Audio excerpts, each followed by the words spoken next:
ସମସ୍ତେ ନାହିଁ କିନ୍ତୁ ଯେତିକି ଭିଡ଼ ଥିଲେ ଭକ୍ତମାନେ ବି ଭିତରେ ବି ଅଛନ୍ତି, ପାଣି ନାଳ ଲୋକମାନେ ଅଛନ୍ତି, ଲାଇନ୍ରେ ଅଛନ୍ତି, ଆଉ ଦର୍ଶନ ମଧ୍ୟ କରୁଛନ୍ତି। ଯେମିତି ପ୍ରତି ସୋମବାରରେ ମଙ୍ଗଳ ଆଳତି ଅବକାଶ କରାଯାଏ, ଏମିତି ମଙ୍ଗଳ ଆଳତି ଅବକାଶ ସରିଲା ପରେ ଗୋଟେ ଆମର ତମ୍ଭାର ଲୋଧା ଲାଗିଥାଏ ଆଡ଼କାଟ ପାଖରୁ, ସେ ଆଡ଼କାଟ ପାଖରେ ସେ ଲୋଧା ଦେହରେ ଯେଉଁମାନେ କାଉଁଡ଼ିଆ ଭକ୍ତମାନେ ପାଣି ଢାଳିବେ। ତାପରେ ପାଣି ଢାଳି ସାରିଲା ପରେ ସିଏ ଗର୍ଭଗୃହକୁ ଯାଇକି ପ୍ରଭୁଙ୍କୁ ଦର୍ଶନ କରିବେ। ଦର୍ଶନ କରି ତାଙ୍କ ପୂଜା ଅର୍ଚ୍ଚନା କରିକି ଫେରିବେ।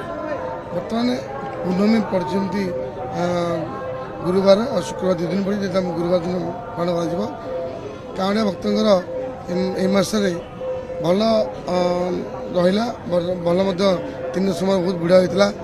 ଆଉ ସମସ୍ତେ ସହଯୋଗ କରିଥିଲେ, ସବୁ ପୁଲିସ ବାହିନୀ ହେଉ, ଦମକଳ ହେଉ, ସମସ୍ତେ ସହଯୋଗ କରିଥିଲେ। ଆପଣ ମିଡ଼ିଆ ବାଲା ବି ବହୁତ କଭର କରିଛନ୍ତି। ସମସ୍ତେ ଧନ୍ୟବାଦ। ସମସ୍ତଙ୍କୁ ପ୍ରଭୁ ଲିଙ୍ଗରାଜଙ୍କର ଆଶୀର୍ବାଦ ରହୁ, ସମସ୍ତେ ଖୁସି ରୁହନ୍ତୁ। ଆମର 3:35ରେ ମଙ୍ଗଳ ଆଳତି ହୋଇଥିଲା।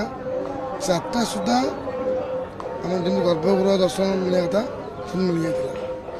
ମିଳିଲା ପରେ ବର୍ତ୍ତମାନ ଗର୍ଭଗୃହ ଦର୍ଶନ ଚାଲିଛି। 12:30 10ଟା 11ଟା ବେଳକୁ ଏଥର ଆଜି ଲୋକମାନେ ଯେହେତୁ କାଉଁଡ଼ିଆ ଭକ୍ତ ନାହାନ୍ତି, ବନ୍ଦ ହୋଇଯିବ। ସଫାସଫି ଚାଲିବ। ମା ଆଶ୍ରାଣ, ଭେଷ, ସୂର୍ଯ୍ୟ ପୂଜା, ଦ୍ୱାରପାଳ ପୂଜା, ସକାଳ ଧୂପ, ଠାକୁର ସେବା ଧୂପ, ଅନ୍ୟାନ୍ୟ ନୀତି ଆଗେଇ ଚାଲିବ ଏବଂ ଭୋଗମଣ୍ଡପ ପରେ ବି ନୀତି ଆଗେଇ ଚାଲିବ। ସନ୍ଧ୍ୟା ଧୂପ ପରେ କିଛି ସମୟ ପାଇଁ ଦର୍ଶନ ଖୋଲାଯିବ।